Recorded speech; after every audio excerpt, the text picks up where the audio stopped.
নমস্কার বন্ধুরা, শুভ সন্ধ্যা। গল্প ও কবিতা চ্যানেলে তোমাদের সকলকে স্বাগত। আজ এসেছি জীবনানন্দ দাশের লেখা বছর কুড়ি পরে কবিতাটি আবৃত্তি করতে। কণ্ঠে আমি মিলি সরকার।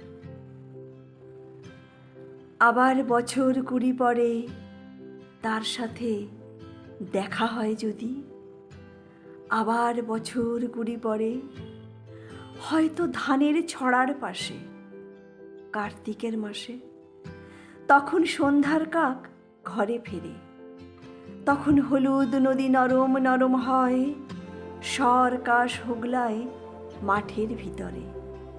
অথবা নাইকো ধান খেতে আর ব্যস্ততা নাইকো আর, হাসির নীড়ের থেকে খড়, পাখির নীড়ের থেকে খড় ছড়াতেছে। মুনিয়ার ঘরে রাত, শীত আর শিশিরের জল। জীবন গিয়েছে চলে আমাদের কুড়ি কুড়ি বছরের পার। তখন হঠাৎ যদি মেঠো পথে পাই আমি তোমারে আবার,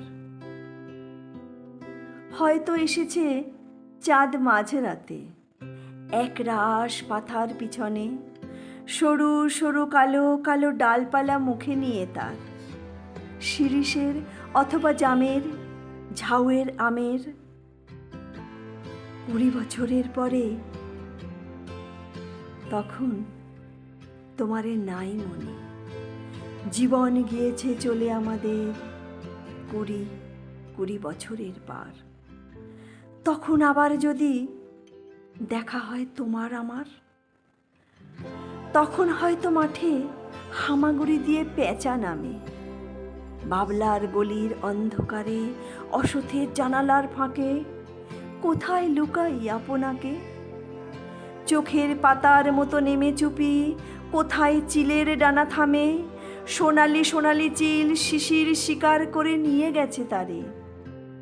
কুড়ি বছরের পরে সেই কুয়াশায় পাই যদি হঠাৎ তোমারে।